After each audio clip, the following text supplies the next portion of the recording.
bendiga. Bueno, llevamos una tarde de gran gozo, ¿verdad? En oración. Estuvimos hablando las semanas pasadas sobre la oración, sobre los beneficios y sobre el mandato de orar, ¿verdad? Y son palpables los beneficios que obtenemos cuando estamos orando como iglesia. ¿Amén? Entonces, con esta paz que caracteriza a una de las iglesias de Cristo, aquí plantada en Valencia, la calle Obispo Jaime Pérez, número 41, haciendo un poco de promo, pues vamos a continuar con los estudios que llevamos cada miércoles y ya vamos por la lección 9, que trata sobre la iglesia, la comunión y la adoración.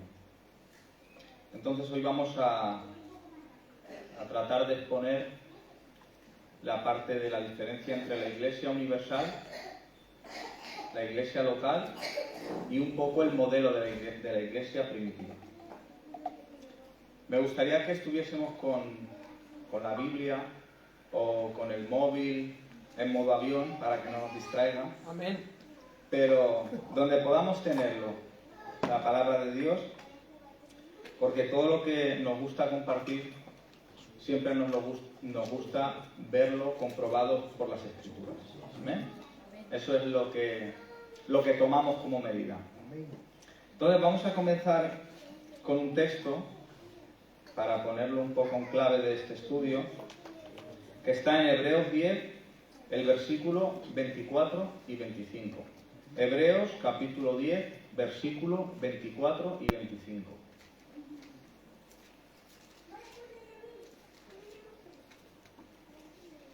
Dice así el texto. Y consideremos cómo estimularnos unos a otros al amor y a las buenas obras, no dejando de congregarnos, como algunos tienen por costumbre, sino exhortándonos unos a otros, y mucho más al ver que el día del Señor se acerca. Este texto, aunque luego lo entenderemos mejor, pero miren cuál es la forma de estimularnos al amor y a las buenas obras. Dice el texto, no dejando de congregarnos. Amén. Porque esa es la forma en la cual podemos llevar esta práctica. Amén. Miren, vamos a mostrar una ilustración que, antes de entrar en lo que es la materia de la iglesia universal y la iglesia local, imagínense que un hombre enamorado de una mujer va donde ella y le expone todo su amor hacia ella, exponiéndole lo que siente, exponiéndole todo lo que va a dar por ella y exponiendo todo lo mejor y dando a entender que dará toda su vida entera por esa mujer. Imaginen que la respuesta de esta mujer fuese: muy bien, veo que todo lo que expones y todo lo que me propones es correcto, es perfecto para mí, pero ocurre una cosa: no quiero tener relación con nada de lo que tiene que ver físicamente contigo. Solo quiero tener una relación, digamos, mística, una relación que no tenga que ver con comunión contigo, con relación contigo. ¿Qué cree? ¿Qué pensaría usted? Cuando usted se enamoró de su mujer y le pidió matrimonio, ¿qué sentiría si su respuesta fuese esa? No me gustaría tener esa comunión contigo ni esa relación. No quiero tener físicamente ningún contacto contigo. Pues así es como pienso que el Señor se siente cuando una persona dice ser cristiano y no querer tener relación con su cuerpo, que es la iglesia. Eso es así, hermanos. No podemos decir, soy cristiano, pero yo quiero tener mi relación con Dios fuera de lo que tiene que ver con su cuerpo. No sé qué tipo de relación sería esa, pero un poco extraña. que se aleja muchísimo de lo que tiene que ver con la relación con Dios que nos expone las Escrituras. Amén. Bien, la palabra iglesia viene de la palabra griega eclesía. No sé griego, por lo tanto lo voy a pronunciar mal seguro. Eclesía. Que a su vez viene de una palabra hebrea, que también voy a pronunciar mal, que es ekkaleo, que significa sacar fuera de para reunir en un lugar. Eso sería, si lo ilustramos en el Antiguo Testamento, sería cuando sacó Dios al pueblo de Israel de Egipto, lo sacó fuera para reunirlo en el desierto y entonces darle las instrucciones de la ley. En el Nuevo Testamento sería sacar fuera del mundo para reunirlos en este caso, la iglesia. Entonces ese sería el término así un poco rápido de la palabra iglesia, viniendo del griego, que a su vez viene del hebreo. Ahora, usted puede tener un punto de vista distinto del que tiene Dios, de la iglesia. Porque hemos tenido conceptos erróneos en decir, no, es que la iglesia, bueno, yo cuando puedo, bueno, yo a mi manera, bueno, yo es que no lo tomo como lo toman algunos, pero entendamos que hay un término bíblico. Y ese término bíblico es la norma de fe y conducta a la cual debemos seguir. Si no lo hacemos así, estamos equivocados. Pero ojo, no juzgamos al que está equivocado, le queremos dar a entender, porque yo he estado equivocado, usted ha estado equivocado, del concepto de lo que es iglesia. Bien, la iglesia es vista como el cuerpo de Cristo, como hemos dicho. Pero no le dé un concepto extraño. Es vista como el cuerpo de Cristo. Efesios 5:23 dice esto: porque el marido es cabeza de la mujer, así como Cristo es cabeza de la iglesia, la cual es su cuerpo, y él su Salvador. ¿Cristo qué es? Cabeza de la iglesia. ¿Y la iglesia qué es? Su cuerpo. Cuando decimos que la iglesia es el cuerpo de Cristo, cuando decimos que somos miembros de la iglesia, y hablamos de miembros de un mismo cuerpo, es que Dios ha querido manifestar su gloria a través de la iglesia. Usted no puede experimentar fuera de la iglesia contacto con el cuerpo de Cristo. Es así como Dios ha establecido. Amén. Él ha establecido manifestar su gloria por medio de su iglesia. Amén. Ahora bien, existe la iglesia universal y la iglesia local. Son dos términos que tenemos que hacer diferencia. ¿Por qué? Porque la iglesia universal la componen todos los creyentes en Cristo de todo el mundo entero. Esos componen que han nacido de nuevo por medio de creer en el Evangelio y arrepentirse de sus pecados. Eso es la iglesia universal. La componen de China, de África, de España, de Latinoamérica. Estos componen la iglesia universal de Cristo. Ahora bien, eso sería el primer paso al usted creer. Forma parte de la iglesia de Cristo universal. Pero ese es el primer paso. El segundo paso es la iglesia local, que no es una opción, porque lo hemos tomado como una opción. No, yo pertenezco a la iglesia universal de Cristo. Eso lo hemos escuchado siempre. ¿A qué iglesia perteneces? Y uno dice, no, pues yo a la iglesia evangélica pentecostal, otro, yo a la iglesia bautista, yo a la iglesia evangélica. Y otro ya, como el más así es el que dice, yo pertenezco a la iglesia universal de Cristo, ¿no? Y usted dice, ¿dónde se reúne? ¿No? Es lo que nos preguntaríamos, ¿dónde se reúne esa iglesia? Porque esa iglesia la componemos todos, pero la iglesia local es donde se reúne esa iglesia universal, en zonas locales. Como hemos dicho, la evangelización como iglesia local, ¿para qué sirve? Para que luego en otros puntos se edifiquen iglesias sanas, donde se predique sanamente el Evangelio, pero son iglesias locales que a los que se le ha predicado el Evangelio y han creído y pertenecen a la Iglesia Universal de Cristo, se reúnen en esas iglesias. O sea, eso es sí o sí. Es paso 1 y paso 2 para que sea completo. ¿Amén? Amén. Entonces, miren esto. Mire, Cristo bautiza al creyente con el Espíritu Santo y lo coloca dentro del cuerpo de Cristo. Miren este texto, vamos a buscarlo. Primera de Corintios, capítulo 12, versículo 13.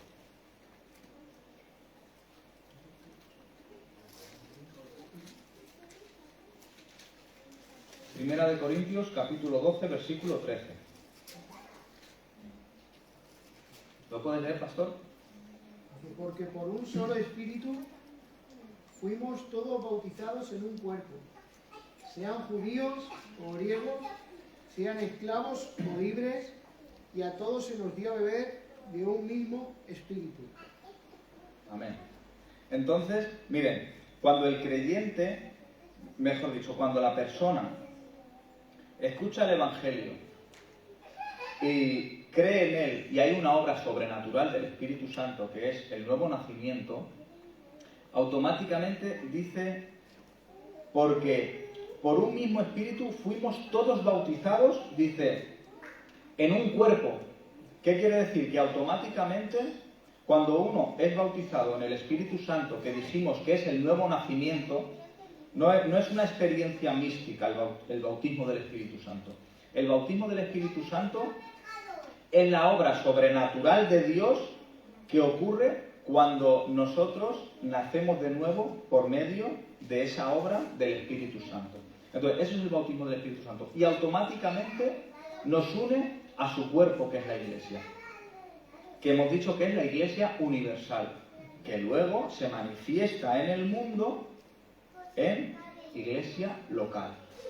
Hasta ahí lo podemos... Me he explicado bien, no es que ustedes lo entiendan, es que yo me haya explicado bien, ¿vale? Si hay en algún momento que quieran hacer alguna pregunta o lo que sea, no hay ningún problema en interrumpir, porque de eso se trata, de que lo que podamos compartir lo podamos comprender todos. Porque a veces uno lo tiene muy claro en su cabeza, pero lo explica mal, ¿vale? Entonces, si hay algo que podamos dar a entender mejor, pues así lo haremos. Cada creyente tiene una función única en el cuerpo de Cristo. Este texto es muy largo, pero sí que me gustaría que lo siguiesen para que viesen cómo Pablo lo expone a la iglesia de Corintios. Esto se encuentra en Primera de Corintios, capítulo 12, el versículo 12 al 27. Este versículo es largo, pero vamos a ver esto. Primera de Corintios, capítulo 12, versículo 12 al 27. Dice así: porque así como el cuerpo es uno y tiene muchos miembros, pero todos los miembros del cuerpo, siendo muchos, son un solo cuerpo. Así también Cristo, porque por un solo espíritu fuimos todos bautizados en un cuerpo, sean judíos o griegos, esclavos o libres, y a todos nos dio de beber de un mismo espíritu. Además, el cuerpo no es un solo miembro, sino muchos. Si dijera el pie, porque no soy mano, no soy del cuerpo, por eso no será del cuerpo. Y si dijere la oreja, porque no soy ojo, no soy del cuerpo, por eso no será del cuerpo. Si todo el cuerpo fuese ojo, ¿dónde estaría el oído? Si todo fuese oído, ¿dónde estaría el olfato? Mas ahora Dios ha colocado los miembros, cada uno de ellos, en el cuerpo, como Él quiso. Porque si todos fuéramos un solo miembro, ¿dónde estaría el cuerpo? Pero ahora son muchos los miembros, pero el cuerpo es uno solo. Ni el ojo puede decir a la mano, no te necesito, ni tampoco la cabeza a los pies, no tengo necesidad de vosotros. Antes bien, los miembros del cuerpo que parecen más débiles son los más necesarios, y aquellos del cuerpo que nos parecen menos dignos, a estos vestimos con más dignidad, y a los que en nosotros son menos decorosos se tratan con más decoro. Porque los que en nosotros son más decorosos no tienen necesidad, pero Dios ordenó el cuerpo, dando más abundante honor al que le faltaba, para que no haya desavenimiento en el cuerpo, sino que los miembros todos se preocupen los unos por los otros. De manera que si un miembro padece, todos se duelen con él. Y si un miembro recibe honra, todos los miembros con él se gozan. Vosotros pues sois el cuerpo de Cristo y miembros cada uno en particular. Miren, Pablo aquí hace una semejanza del cuerpo humano, empieza a nombrar miembros del cuerpo, para darles a entender que en la Iglesia habían distintos miembros con distintas funciones. ¿Creen que en Corintios no habrían diferencias de pensar entre unos y otros? ¿Creen que no habría rivalidades, envidias, intentar formar estatus sociales, unos ser más dignos que otros? Y Pablo da a entender que el que para la sociedad menos dignidad tenga, aún para Dios tiene más dignidad. Entonces, nosotros como iglesia local, que pertenecemos a la Iglesia Universal de Cristo, practicamos esto. Practicamos que todos somos miembros de un mismo cuerpo y que ninguno es más que otro. Y como iglesia entendemos que todos somos necesarios. Todos, absolutamente. No hay un estatus de como él es el pastor, como él es el diácono, como él es el anciano. No, hermanos, respetamos. Nosotros siempre tenemos respeto hacia los mayores, siempre. Pero estamos hablando de una dignidad en Cristo. No debemos menospreciar a nadie. Y el cargo no hace al hijo. Entendamos esto. Ni el cargo ni la actividad hace al hijo. El hijo es hijo. Amén. Y somos hijos legítimos de Cristo. Amén. Somos hijos legítimos de Dios, iguales en dignidad. Todos, hombres, mujeres. No importa nacionalidad, como hemos dicho. No importa lengua, no importa nada. Todos somos miembros de un mismo cuerpo que es la Iglesia. Amén. Que somos el cuerpo de Cristo. Amén. Ante eso, hermanos, todos venimos de distintos lugares, casi todos hemos pasado por distintas iglesias, denominaciones, y siempre algo que me intento aplicar es que tengamos humildad, hermanos, porque la crítica es muy fácil de entrar, es algo de lo más sencillo. Alguien critica y entonces, pues sí, lo has visto, pues es que cuesta muy poco caer en eso. La envidia también, hermano, el orgullo igual. Y nosotros como iglesia debemos practicar el amonestarnos los unos a los otros, el aconsejarnos, el disciplinarnos, porque somos hermanos y debemos tenernos como eso, como hermanos, dirigirnos con esa confianza. Y en Cristo siempre ver estas cosas, no dejar pasar que decimos, no, pero es que yo no me congrego porque en la iglesia ocurre esto. Hermano, que hemos sido parte de las malas prácticas de otros lugares en los cuales hemos estado, hemos sido partícipes.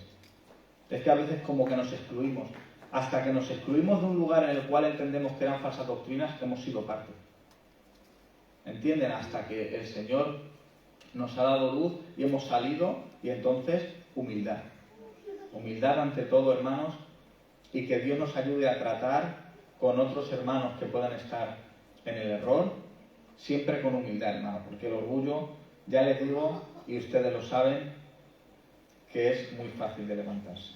Amén. Y es algo que debemos dominar, no con nuestras propias fuerzas, que siempre lo decimos. Lo debemos dominar con el Espíritu Santo que nos habla Dios a través de su palabra. Amén. Amén. Y nosotros, repetimos, hablamos a Dios a través de la oración. Amén. Eso es lo que llevábamos viendo en otros días. Entonces, la Iglesia es vista también como una familia. A veces hacemos una diferencia muy, muy grande y puedo decir, sí, Pastor Rafa es mi hermano, pero mi hermano es mi hermano. Mi hermano es Jesús, que tengo otro hermano pequeño, Es que él es mi hermano. Esto a veces cuesta de asimilar porque es cosas que tenemos que digerir, porque hasta que venga Cristo somos inmaduros, ¿no? Hasta que Cristo venga y de verdad perfeccione nuestras vidas y la imagen de Cristo sea formada en nosotros. Pero yo deseo con todo mi corazón que todos mis hermanos en la carne y mis hermanas conozcan a Cristo y se arrepientan de sus pecados y sean salvos. Y así serán verdaderamente mis hermanos. Porque ellos son mis hermanos. Daría mi vida por ellos. Por mis hermanos en la carne, daría mi vida entera por ellos. Pero si no se arrepienten y creen en Cristo, serán mis hermanos aquí en la tierra. Luego en la eternidad no lo serán. Entonces, mis hermanos en Cristo sí que son en la eternidad. Entonces, no por eso deseche a sus hermanos en la carne, sino que desee que sean también hermanos para toda la eternidad. Amén. Amén. Bien, en el Evangelio de Juan, el capítulo 1, versículo 12, vamos a leerlo. Evangelio de Juan, capítulo 1, versículo 12.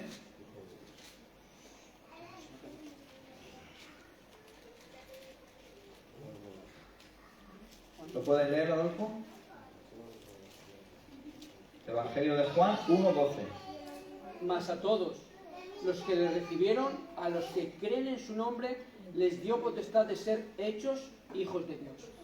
Amén. A todos los que le recibieron, a los que creen en su nombre, les dio la potestad de ser hechos hijos de Dios. La palabra potestad es un término jurídico y ese término implica varias cosas, ¿no? Pero una de ellas es derechos y obligaciones. Derechos de hijo legítimo, como herederos, literal. Y luego obligaciones también como hijo. Entonces, ¿cómo nos ve Dios? Como sus hijos. Amén, nos ha hecho... Entonces, este término es el que tenemos que ver. Que la Iglesia es vista como una familia. Entonces, ¿cómo nos ha hecho a todos? Hijos. Por lo tanto, ¿qué somos? Hermanos. Y ese término, no lo pasemos por alto, hermanos. Hay algo que es fatal y es que lo santo lo veamos como algo común. Y el ser hermanos implica mucho más de lo que usted y yo practicamos. Perdón, que lo que yo practico. Porque debería comportarme, si tengo la conciencia de que Adolfo es mi hermano, debería comportarme con él como eso, como mi hermano. ¿Qué le preocupa a mi hermano Adolfo? ¿Por qué está padeciendo? ¿Cuál es su alegría? Porque también tengo que alegrarme de ellas. Esa implicación debemos practicarla como iglesia. Y eso es lo que denota que verdaderamente somos hermanos. No es decir, Adolfo es mi hermano, vale, pero está pasando escasez y yo abundancia. O viceversa. Entonces, ¿en qué practicamos la hermandad? No, en todo. En que si mi hermano veo que está caminando incorrectamente, tengo que, con amor, corregir al hermano. Y él a mí. Y aceptar como el consejo de un hermano. Que usted no se lo toma igual que el de un forastero. Cuando va su hermano a su casa en la carne a darle un consejo, a que se lo toma de buena manera. Si viene uno de la calle, a lo mejor no se lo toma igual. Pues tengamos este concepto, somos hermanos. Hermanos, somos hermanos. Bien, en Lucas capítulo 17, versículo 3, dice así: mirad por vosotros mismos. Si tu hermano pecare contra ti, repréndele, y si se arrepiente, perdónale. Repito, dice, mirad por vosotros mismos. Si tu hermano pecare contra ti, repréndele, y si se arrepintiere, perdónale. ¿Lo aplicamos así, hermanos? En toda en todas las circunstancias? Da igual cuál es el pecado que mi hermano cometa. Aquí dice qué tipo de pecado tengo que perdonarle a mi hermano si se arrepiente y me pide perdón y le tengo que perdonar. ¿Especifica el tipo de pecado? No. Entonces, si mi hermano peca contra mí, si se arrepiente y me pide perdón, tengo que perdonarle. Y aquí es el consejo de un padre hacia un hijo, porque vemos cómo en el capítulo de Lucas entendemos que el Nuevo Testamento es inspirado por el Espíritu Santo. Dice, si tu hermano peca contra ti. Como cuando usted yo tengo dos niños grandes y cuando se pelean o hace algo le digo, dile a tu hermano, es tu hermano. Y hago énfasis en eso, para ver si se le reblandece el corazón, aunque qué va, son rebeldes. Pero es en ese término, ¿ve? Como Dios, como una familia, ve la iglesia y dice, si tu hermano peca contra ti. Amén. Porque tienes que verlo como eso, es tu hermano el que ha pecado contra ti. No es un forastero, no es alguien del mundo, es tu hermano el que ha pecado contra ti.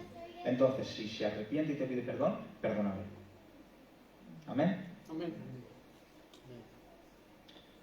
Dios es nuestro Padre. Y Cristo, nuestro hermano. Amén. Amén. Amén. Entendemos que la deidad de Dios, es bueno que lo aclaremos, la componen Padre, Hijo y Espíritu Santo. Son tres personas, pero es un solo Dios. No hay tres dioses. Es un Dios, pero son tres personas. Nuestra mente a lo mejor no puede analizarlo o comprenderlo en su totalidad, pero así es como lo muestran las Escrituras. Un solo Dios, pero son tres personas. Entonces, Dios es nuestro Padre y Jesús es nuestro hermano. Mire, vamos a buscarlo para que lo podamos ver en el texto. Hebreos capítulo 2, versículo 11. Hebreos capítulo 2, versículo 11.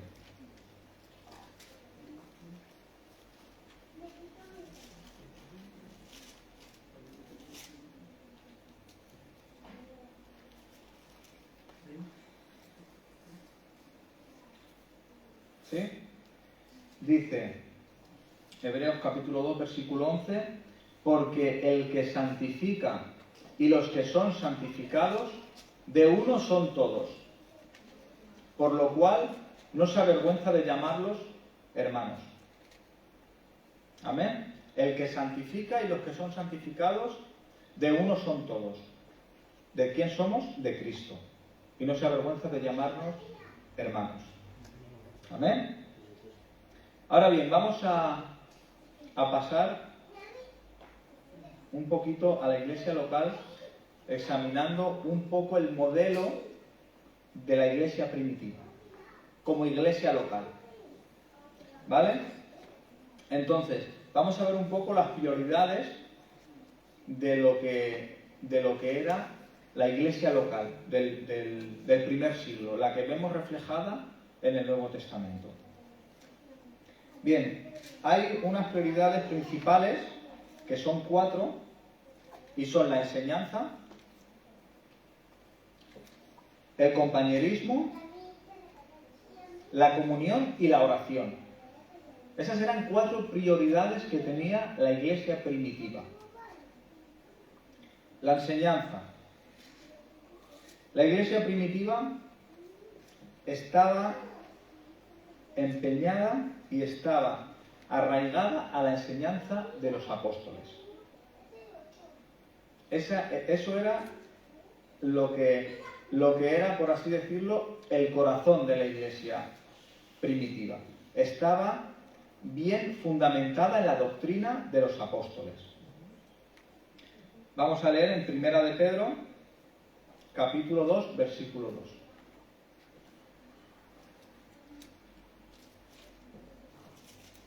Dice, desead como niños recién nacidos la leche espiritual no adulterada, para que por ella crezcáis para salvación. Este es el consejo de Pedro. Desead como niños recién nacidos. Yo tengo una bebé ahora a mis viejedades, como dicen. y puedo ver este ejemplo que Pedro pone. Es una fiera por tomar su alimento. Le da igual todo, le da igual lanzarse de cabeza, le da igual, no le importa. De esa manera, nosotros debemos desear la leche espiritual, que es la palabra. La debemos desear como iglesia. Pero como ese bebé que por instinto sabe que para sobrevivir tiene que tomar esa leche. Entonces nosotros, y aún nos lo confirma la Escritura porque dice, para que en ella crezcáis para salvación. Entonces, nosotros debemos entender que debemos desear como alimento necesario la palabra de Dios. No es algo que digamos, bueno, pues si alguien quiere estudiar, bueno, si alguien quiere llegar a ser pastor, es que es normal que él estudie porque... No se confunda. El llamado al ministerio es una cosa, pero el llamado a conocer a Dios a través de las Escrituras es universal para la Iglesia. No hay excepción. No hay excepción. No quiere decir que todos tengamos que ser maestros, ni que todos no, pero todos somos llamados a profundizar en las Escrituras. ¿Por qué? Porque ¿acaso el pastor es el único que es propenso a caer en pecado? Yo creo que no. Somos todos propensos a caer en pecado. ¿Propensos a caer a un error de doctrina? Claro que todos somos propensos. Entonces, ¿cómo yo corrijo el caer en falsas doctrinas, en caer en tipos de prácticas de pecado? ¿Cómo yo puedo contrarrestar eso? Muy fácil, conociendo a Dios a través de las Escrituras, y el Espíritu Santo hará la obra por lo cual la palabra ha sido mandada. Amén. Entonces, como iglesia, la práctica de la enseñanza de la doctrina de los apóstoles es fundamental.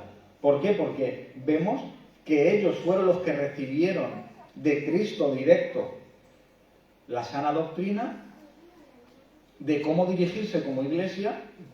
Entonces, ¿qué mejor ejemplo y modelo que este? Que ver cómo ellos perseveraban en la doctrina de los apóstoles. Bien, el compañerismo es otra de las facetas de la iglesia primitiva. Miren esto, porque es un texto que a lo mejor no puede ver el compañerismo así leyéndolo rápido, pero ahora lo vamos a analizar. Gálatas capítulo 2, versículo 9. Vamos a buscarlo y lo leemos.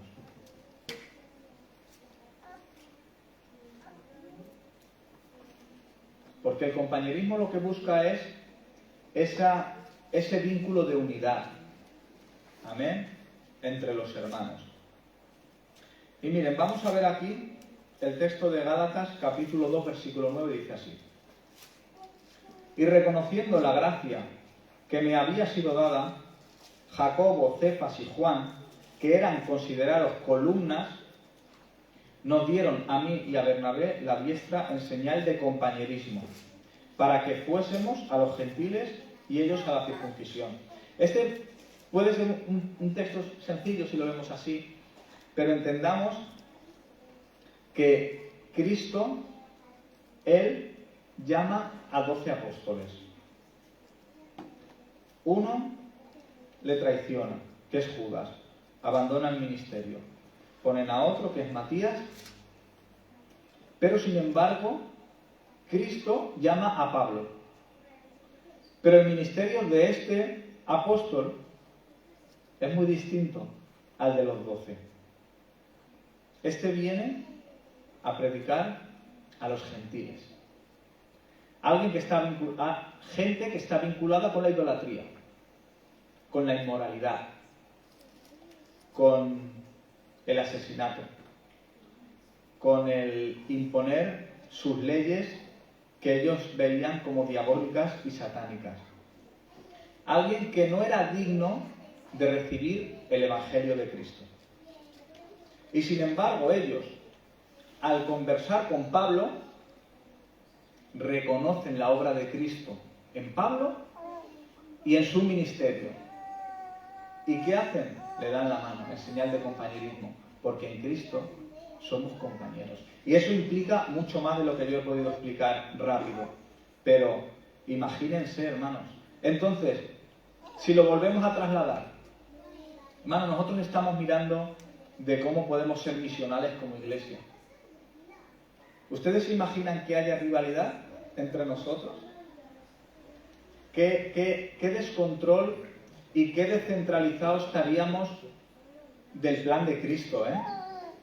No, hermanos, nosotros tenemos compañerismo.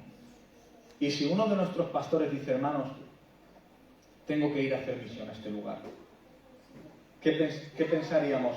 Este hermano es que quiere ser más que nosotros. Es que este hermano es que... No, ves, ya se le veía el orgullo. No, hermanos. Si este hermano, Dios pone en su corazón hacer misión en otro lugar para que el reino de Dios sea esa antorcha que alumbra en las tinieblas, nosotros tendremos compañerismo y apoyaremos eso y amaremos eso, porque como iglesia eso es lo que practicaremos, el compañerismo, como lo practicaba la iglesia primitiva. Amén. Bien, la comunión era otra de las facetas de la iglesia primitiva. La comunión también a veces se le llamaba al partimiento del pan, ¿verdad? Porque ellos nunca dejaban de recordar el partimiento del pan, que era la Santa Cena, lo que Jesús estableció como conmemoración de su muerte y de su resurrección. Pero también implica comunión entre los hermanos. Amén. Y esto vamos a verlo en Primera de Juan, capítulo 1, el versículo 3 y 4.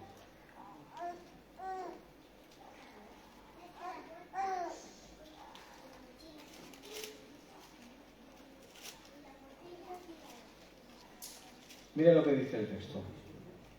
Lo que hemos visto y oído, Primera de Juan, capítulo 1, el versículo 3 y 4. Dice, lo que hemos visto y oído, eso os anunciamos, para que también vosotros tengáis comunión con nosotros. Y nuestra comunión verdaderamente es con el Padre y con su Hijo Jesucristo.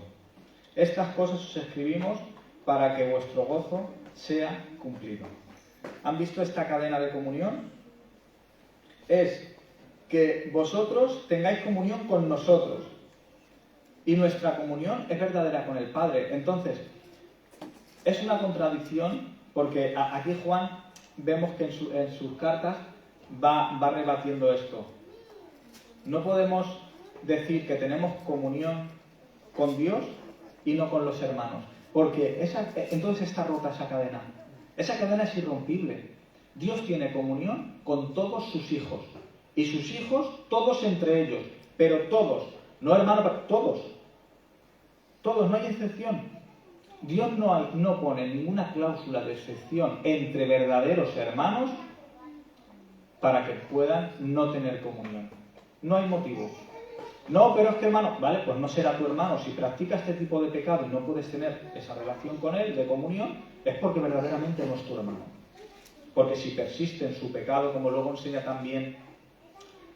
enseña Cristo, diciendo, si alguien es pillado cometiendo una práctica de pecado, en privado le tienes que amonestar. Si no, coge a 2 testigos. Si no al final acaba expulsado de la iglesia. ¿Por qué? Porque da a entender su pecado que no es hermano, que no es hijo de Dios.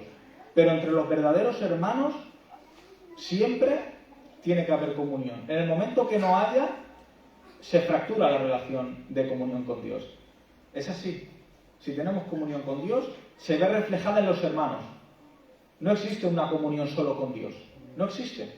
Nadie puede... Yo tengo comunión con Dios. ¿Y con nadie más? Sí, pues no tienes comunión con Dios. Porque la comunión con Dios es conmutada. O sea, es algo que se conmuta, es algo que se transmite. La comunión que yo tengo con Dios la transmito con mis hermanos y hermanas de mi iglesia. Si no, es una comunión con algo que yo me he inventado, que no es Dios. Porque Dios tiene ese efecto. Amén. Y el último punto sería la oración. Cuando la iglesia primitiva se reunía, los miembros se dedicaban a orar juntos a Dios y por los unos y los otros. Esa era una práctica. Oraban a Dios y oraban por los unos por los otros. Eso es un modelo que debemos imitar. ¿Por qué? Porque es un modelo bíblico. Es el modelo de la iglesia primitiva. Es el modelo de los apóstoles, repito. De la iglesia que fue literalmente fundada por los apóstoles. O sea, las iglesias, que fueron fundadas por los apóstoles. Mira lo que dice Santiago, no hace falta que lo busque, se lo leo. Santiago capítulo 5, versículo 16 dice: confesaos vuestras ofensas unos a otros y orad unos por otros, para que seáis sanados. La oración eficaz del justo puede mucho. ¿Veis, hermanos? El orar los unos por los otros. Y aquí implica, puede ser dual, pero el tipo de sanidad que implica es espiritual. ¿Por qué? Porque yo puedo estar dañado, pero si con mi hermano tengo comunión, oro por él, porque tengan en cuenta que el orar por orar, podemos orar cualquiera y por cualquier cosa, pero la verdadera oración dirigida por el Espíritu Santo puede llegar a ser orar por nuestro enemigo y nuestra herida ser sanada, porque la oración tiene ese efecto. Yo puedo tener contra mi hermano Emilio una rencilla, y desde aquí lo digo públicamente, no. Yo puedo tener una rencilla contra el Emilio, pero yo orar por él, y esa oración que yo hago por él, el Espíritu Santo obra y sana mi corazón verdaderamente. Porque debo perdonarle de verdad, no es de palabra. Y cuando me pongo en oración, ese es uno de los beneficios que trae la oración, que sana. Amén. Y esto es lo que Santiago está explicando, que trae sanidad espiritual, el orar los unos por los otros. Amén. Bien, hermanos, para finalizar, me gustaría que leyésemos un texto que se encuentra en Hechos capítulo 2, el versículo 41 y 42.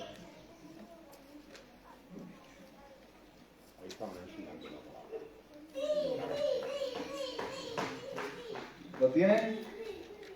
Sí. Dice así: así que los que recibieron su palabra fueron bautizados, y se añadieron aquel día 3.000 personas, y perseveraban en la doctrina de los apóstoles, en la comunión unos con otros, en el partimiento del pan y en las oraciones. Amén. Aquí vemos en un solo versículo el modelo que hemos compartido de lo que es la iglesia primitiva. Bien, en la siguiente semana veremos un poco más sobre lo que tiene que ver con la estructura de la iglesia, de lo que se compone la iglesia primitiva, que sería también un modelo. Pero para finalizar, una pregunta que me gustaría que quedase en el aire para que meditásemos sería: ¿es el modelo de la iglesia primitiva un modelo que practicamos como iglesia? Eso es lo que deberíamos meditar, y entendemos que por la gracia de Dios lo estamos intentando. Amén. Entonces, la iglesia es fundada por Cristo, Él la edifica, y por la obra de Cristo, por su muerte y su resurrección, es por lo que hoy nos reunimos como iglesia para glorificar, exaltar su nombre, y que la iglesia sea lo que la palabra de Dios dice que es. Amén, que es el cuerpo de Cristo. Amén. Así que nos despedimos en oración. Muchas gracias, Dios mío, por tu gracia con nosotros, Señor.